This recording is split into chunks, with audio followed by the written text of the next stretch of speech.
All right, so you may notice I'm in a different space right now. I'm actually in New York, in the home that I grew up in.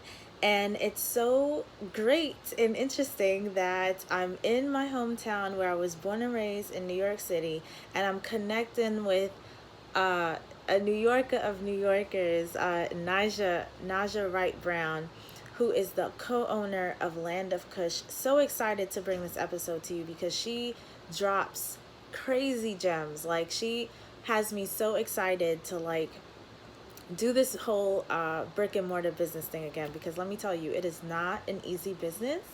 But there are strategies to do it right. So you have sustainability in the game, even during the time of COVID, and can grow it and scale it and just, turn it into this huge, huge thing. So just to tell you a little bit more about Naja. Naja is a native New Yorker, like I said. She was born in Manhattan's Lower East Side and raised in South Bronx. With an MBA in business and having been a successful serial entrepreneur, she thought, the thought of owning a restaurant never crossed her mind until she relocated to Baltimore and met Greg, her now husband and business partner. Naja is the co-owner of Land of Kush. Like I said, she's the co-creator of Vegan SoulFest and Maryland Vegan Restaurant Week. Okay, take notes during this episode. She's also the executive director of the Black Vegetarian Society of Maryland. She is doing all the things. She has a YouTube channel called Naja Speaks. And if there was ever a business person you could relate to and follow their footsteps, Naja is it. So, like I said, get out your pen and paper, take notes, all right? If you want to know how to open a brick and mortar business and scale it, make sure it's sustainable, even during something crazy like a pandemic, this is the episode for you. Naja, thank Naja, you so much for being on the Raw Food Health Empowerment Podcast.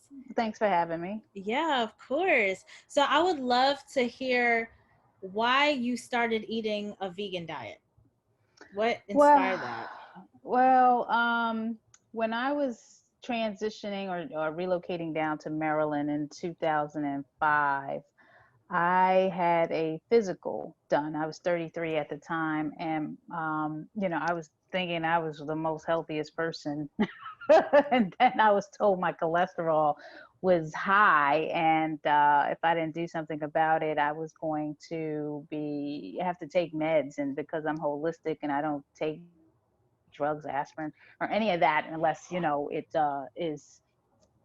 there's no other option. I was like, Mm-hmm. that's not the option for me. So I'm not going to be, especially at 33, that definitely wasn't the option for me. And I did have a history of eating a lot of dairy and eggs and cheese and pizza, New York pizza and all that other stuff. So, Yeah. cakes and ice cream, all that stuff that has fat and cholesterol in it.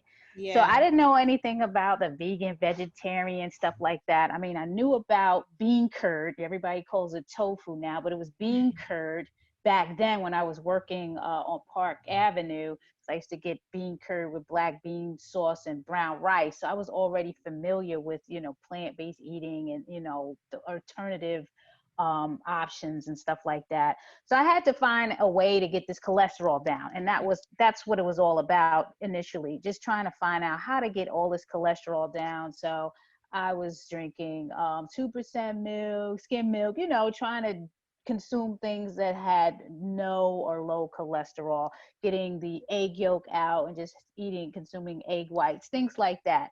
Mm-hmm. So a year later, I met my now husband, Greg. He worked at the same company that I was relocated with, Verizon Wireless. And he Mm-hmm. used to bring these dishes to work. They were, tofu type of stuff, more firm tofu, with different sauces and things like that. So I, was asking him about it, and we started developing a close relationship because we were on the same management team, and I got to know more about him, and he got to know more about me. And he had this vision of opening up a vegan restaurant. And so Mm-hmm. the funny thing was, I used to be a comedy club promoter and show producer and nightclub promoter. So I said, I don't know anything about food service. I never worked in food service, not even fast food. But, if I'm passionate enough about something, I can promote the heck out of it. So let me help you with this. And I started learning more and more about the vegan lifestyle in terms of the food aspect of it. I didn't start learning about, all the other stuff, the environmental and, animal rights is already into it, because if you're not consuming animals and you're consuming plant-based food, it's still contributing to not being cruel to animals. So I kind of knew about that, but wasn't really in depth in it until I started working on the festivals with another business partner I had. Then I started learning about that whole side of the movement, the animal rights and the environmental piece. But that's how it all started, all because of high cholesterol. That's cool. That's usually like the driving force for people, like, or for the health, when the folks that come in from the health aspect of the whole vegan movement, right?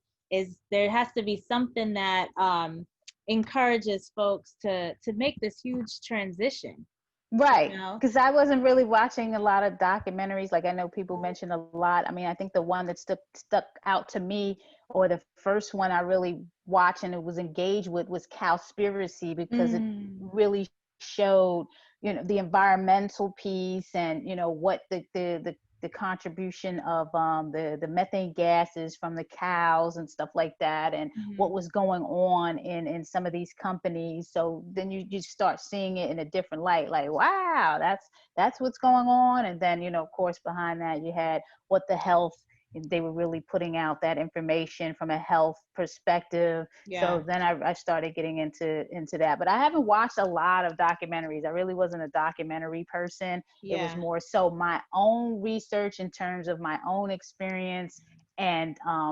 relating and talking to other people.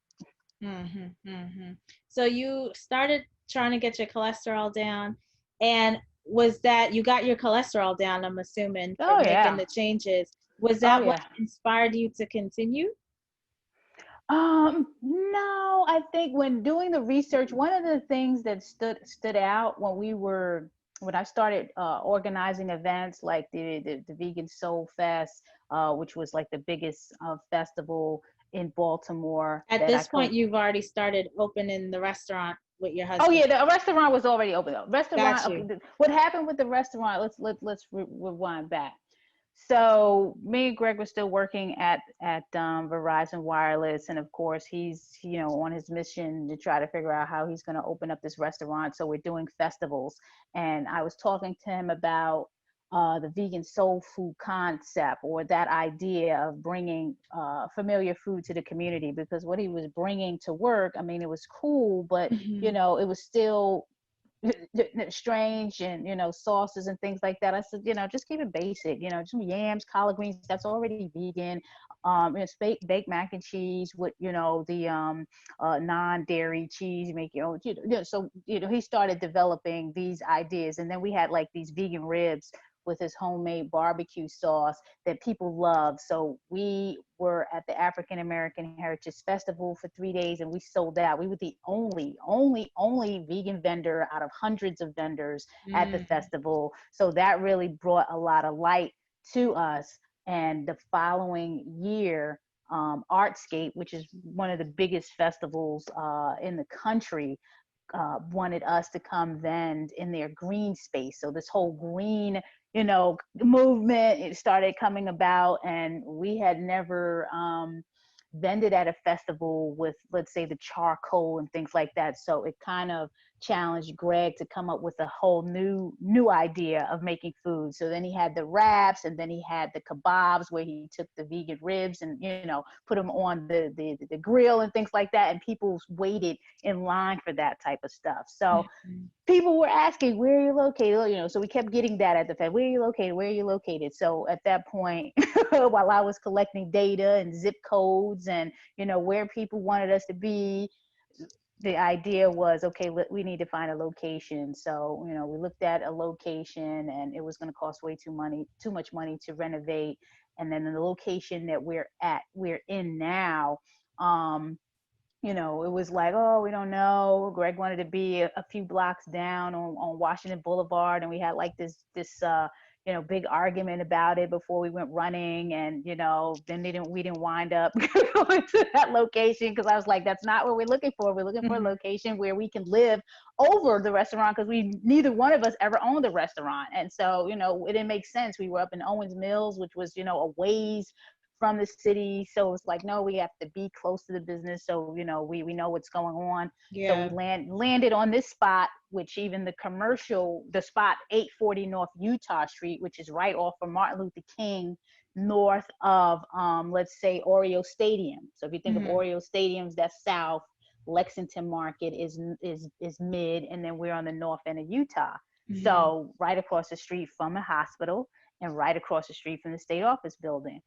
The commercial broker was like, yeah, okay, well, whatever, you're not going to get a lot of foot traffic. And so we were having this whole discussion, but there was a living dwelling above, and I said, don't worry about the foot traffic, that's what I'm here for. I do marketing and PR.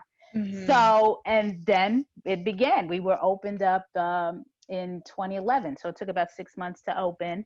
And the economy was just coming up from the financial mortgage crisis. So if you remember Mhm. around that time, so people were really thinking like, you guys are crazy, When in leave your 2011? job.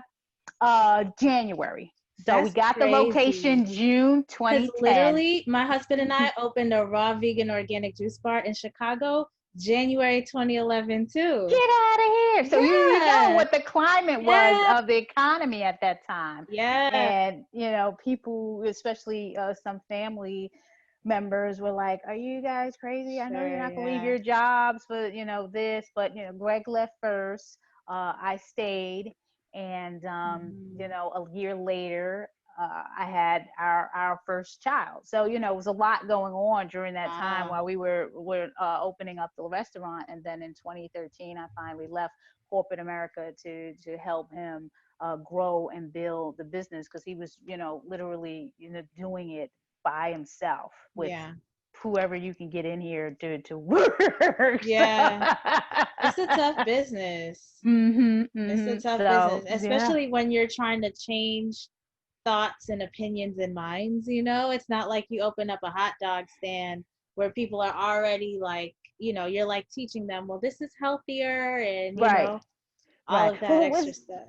what was interesting is we had a database of people that were already waiting for us to open, and that's all the stuff I was doing while we were out there vending, collecting emails and customer information.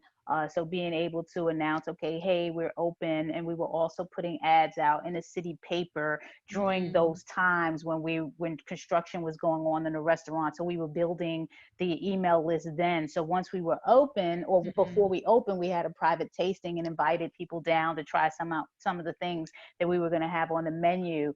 So once we opened, yeah, people were ready. And yeah. but again, Greg was dealing with this in terms of the operation of the business himself. I was just more doing marketing and learning the PR side. How do we get more information out to people, new customers? We have an existing database, but we got to get new people in here. So I Hmm. learned a lot from that time until now about marketing and staying engaged with repeat customers and obtaining new customers. So in that time, thankfully, because during COVID we were still open, and we haven't cut back on hours, and That's we haven't cut back great. on days. So all of that Wow. wisdom was Yeah. beneficial, for this time. That's and amazing. and creating events. So Vegan Yeah. SoulFest was definitely built exposure for us and other businesses in the area and outside the area. And then the Vegan Restaurant Week, which I co-partnered with another restaurant. So doing that. So I like Mm, events because it yeah. creates more exposure. And the dinners we do. We got a nonprofit now. Someone like kind of forced us to adopt this Facebook page, which is now a nonprofit to us. So now we Hmm. have a nonprofit. So we do outreach through that. So it's just a lot of different What's the things going nonprofit on. about? It's the Black Vegetarian Society of Maryland. So through Oh. that, yeah, we provide people with information. Like we just finished up a free webinar last Saturday about detoxing for immune health as part of our Food as Medicine series. So we were doing a lot of stuff around that. So we were having a good time. And again, That's I have awesome. to stay busy. And then the Naijha Speaks platform on YouTube, which started because of the pandemic, because I Hmm. couldn't create any events. And, because our events, you're talking about 10,000 people. So that was a wrap. Hmm. After the pandemic, we couldn't Hmm. do that, and we couldn't do the dinners. So I had to come up with an idea. Okay, what else can I be doing? Oh, I can be interviewing, people that I know or people that I don't know yet on this platform. So I got support around that, and so Naijha Speaks is at 5,000 views as of the Hmm. other day. So yeah, so So we're that just. shirt you have on is really telling the truth. The hardest worker. Seriously. Yeah, Can he I? my husband had to tell me to sit down. He's like, you always got to do so. Why are you always just relax, just relax? I'm like, you know what my grandmother says, my abuela, she said, you relax when you're dead and gone. Yeah, you really took that to heart. Because I'm like, I'm thinking about, back in the day when we had our store and that grind to like build up, build up, build up. And we managed to expand to 2 locations in 2014. But that's one of the things that like we didn't really do a lot of, because for me it was always a struggle, the events. Trying to bring something that is a perishable product out into the field without lugging around all of the things. It's a lot of work, Yeah, physical festivals. labor, emotional labor, dealing Yeah, with all of the people that you engage in, and then having that energy high for these long periods of time. yeah. So I tip my hat and everything off to you. Like, wow, amazing, amazing. That's awesome. And I Well, was this just, time I'm relaxing because it's yeah, that you can't be, so this is like the most relaxing time, but I still got to, be busy doing something, but it's not as laborious, yeah, as dealing with the festival organizing is like the, I would like I'm assume, at the point where, now we got to hire people to do all of that. I don't got time. I can't. yeah. Like, I can't do all this. Like, Yeah. But that's huge gems right there. Like you tied a restaurant to a festival. That's like it's real estate. Your right. reach is so broad and so big. That's like amazing, amazing. I love that. And I just imagine that because you made your lifestyle your business, that's kind of helped keep you in this vegan thing. Like, because there's some people who are on the YouTubes or whatever, falling off of veganism, which has me confused because it's How do like, you why did fall off of veganism? yeah, it's like, how did you really weren't into it? People Right, so right, easily fall out of it. But right. so in this question, it's just trying to figure out what makes the people that stay, because I've been vegan now for 12 years. Oh, What oh, makes some good. people stay? Congratulations. Uh-huh. Thanks.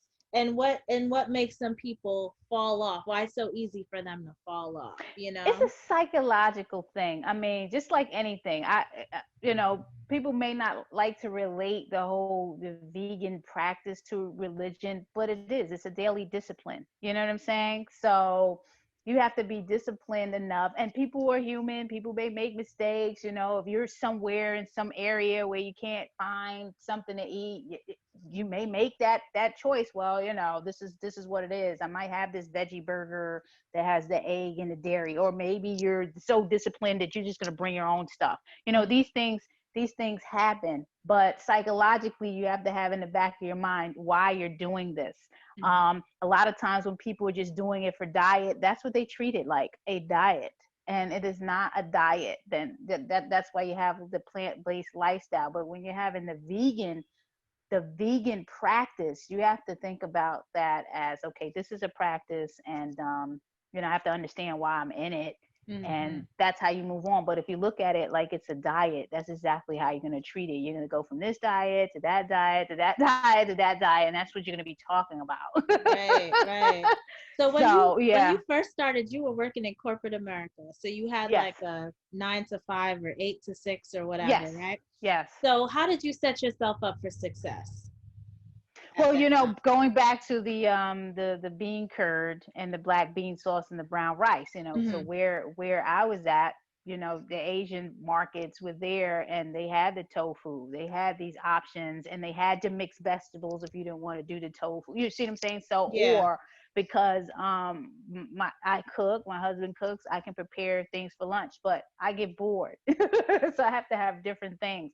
So I Mm. always try to make sure that the food that I could eat was around or near me, and Mm-hmm. that's just the preparation of it. You have to know what you can, or you got to bring your own. Yeah. So lunch wasn't an issue, and even in the cafeteria, there were soups and sandwiches that you can have that could meet your dietary needs. So it really wasn't that difficult. I mean, you're talking about Verizon Wireless. I mean, even Mm-hmm. the salads, you can make a decent salad and be okay. But yeah, I Mm-hmm. was into the soups and the salads, and then you had the sandwiches that you can make without the meats and stuff like that in there. So it wasn't too bad. I mean, we had options where we were. I see. And your meal prep, I know like everyone's home right now, so I would assume it should be easier for folks to meal prep and plan. But like, how are you doing that now? Like, Well, we're I, restaurants, so everything we get is produce. mhm. 100%. Everything is made from scratch and prepped from scratch. Now we have the stuff in the restaurant as an option, but my husband does a lot of cooking in the home, so we have separate shopping that we do in terms of our whether it's the tricolor quinoa, or the white quinoa, or the black rice. Different grains, different. Mhm. He loves legumes, so we're always eating lentils or split peas, yellow split peas. We're always eating stuff like that, Mhm. and the mushrooms and the broccoli. Like, this is, it's accessible to us here. So He we're cooks every fortunate for day? that. Oh, absolutely.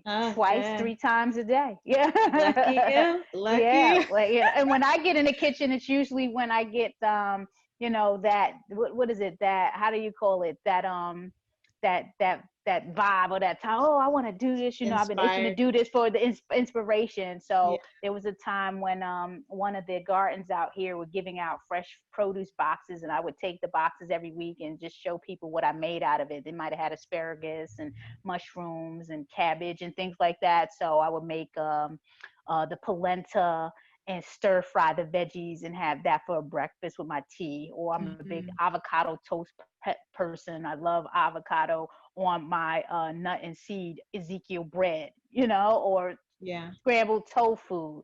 Um, so things like that I That's would funny you do. mentioned that because that was actually on Dr. Oz today. They did a whole section on eggs, like powdered eggs and liquid eggs. So how do you make your scrambled tofu? What are you using?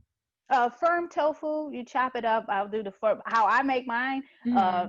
the firm tofu, you chop it up. I like a lot of veggies in my tofu, so I like the red pepper, the green pepper. I like the yellow onion, so I have to have that in there. And it could be an option of broccoli or spinach. Really depends on what I'm in the mood for. So I definitely like that, some type of green in there. Hmm. And seasoning it with the salt and pepper, the Himalayan pink salt, and your black pepper, nutritional yeast, and then I even put some veganase in it. So I like the veganase in it because that gives, like, the texture of like a fat or something like that. Hmm. Everybody doesn't do that, but I like to do that. So I put that in my scrambled tofu, and then turmeric to give it a color, and not too much, like kind of a pale yellow color. And that's my scrambled tofu right there. Nice, nice. Mhm. So you have children, right? Because Yes, you were talking I have about an 8-year old. an 8-year-old. Is your 8-year-old involved in the meal prep process at all? She loves to be involved with the cooking. So, depending on if it's me in the kitchen or her dad in the kitchen, we let her engage in some form of fashion. Hmm. So, whether it's putting some stuff in the pan, or just helping with prepare, she's got to be engaging in some form of fashion. We do a lot of stir fry stuff, so obviously with the grease, we don't like her around that too much.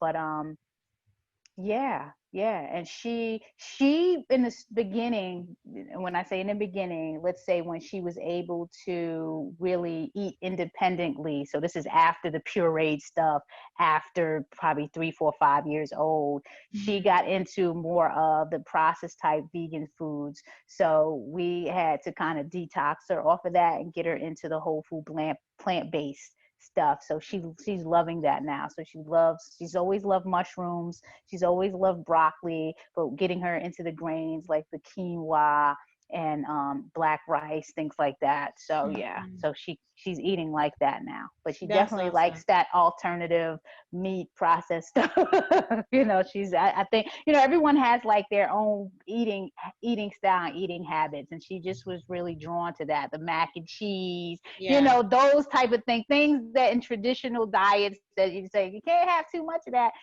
so you And got to eat more veggies. she's been vegan her whole life, right? Yeah, since the womb. Wow. So Yeah. have you ever felt pressured by your doctor, like when you were pregnant? No, because I had two doctors. I had a holistic doctor and I had your obstetrician. And even now, she has two doctors, her PD and her holistic doctor. So we get Mm. both perspectives. Wow. How'd you hmm find your holistic doctor? it's an old friend of ours. Okay. Okay. Mhm.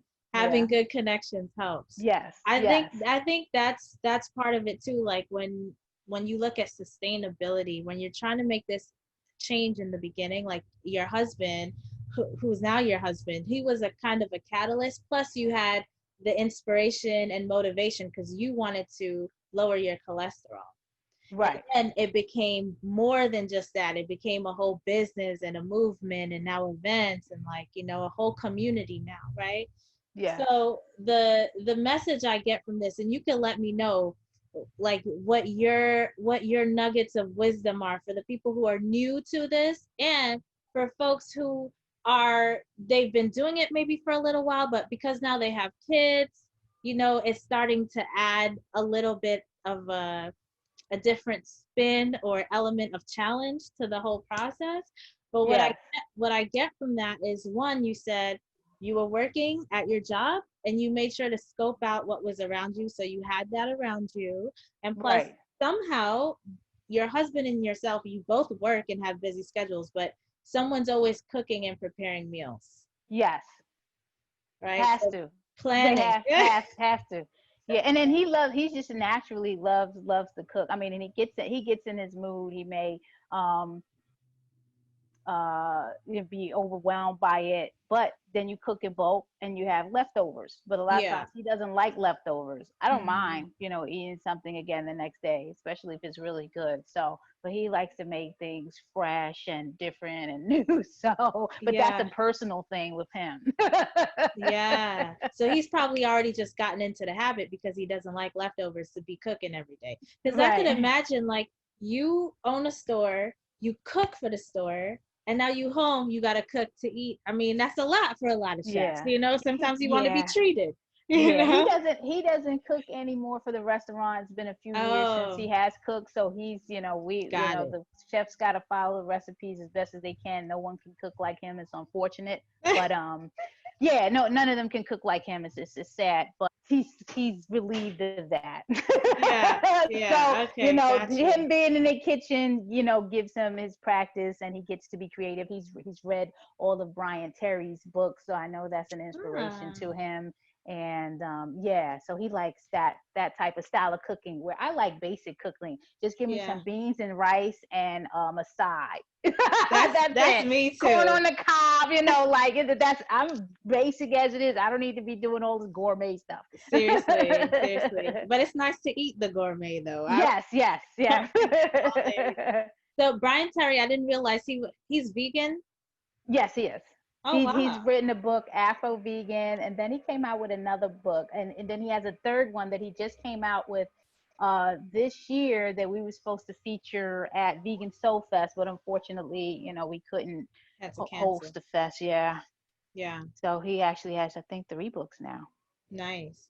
So were there any other like words of wisdom or inspiration for folks who are trying to get going on this journey or to inspire them to stay on the journey? Yeah, don't beat yourself up. I mean, everyone's human, and I know out there's the vegan police. I say don't let those folks. Yeah, it's just like the vegan police. I don't like the labels. If I don't want to eat something, I don't want to eat that. That's it. We got into the society of, oh, and you're this and this and this, and everybody want to be a super this or whatever, and it just creates wars. You know what I'm saying? It just creates a lot of wars for no reason. If you're in the movement and this is what you want to do, you make mistakes, you learn what you can, brush your shoulders off and keep on moving. It's what you feel is right for you. Again, it's back to that psychology. You have to be psychologically ready. People look at this as a trend, they look at this as a cool thing to get into. No, those are all the wrong reasons. It's like, why Mm-hmm. are you getting into this? And Right. stick with that. Just like when you have a workout plan, why are you doing this? Are you doing this to lose weight? Are you doing this because you want longevity in your life? Or you want to get stronger? Or because it's going to do something to you spiritually, emotionally, and mentally? I really think that's why you should get into the movement. How is it going to move you holistically? Spirit, body, and mind. And if you're not Yeah. thinking that way, then you should. Seriously, love that. Love that. How can folks connect with you online? Where are you? If you're trying to connect with me personally, I'm on Facebook at Naijha Wright-Brown, on Instagram at Naijha Wright, and then on Twitter at Naijha. I also have a platform called Naijha Speaks. You can go to Naijha, Naijha speaks.com, and you can follow me there. And then if you're looking to connect with the Land of Kush, you can go to landofkush.com and at the Land of Kush on all the social medias. Awesome. Thank you so much for joining us. Oh, no problem. Thank you for having me and much success.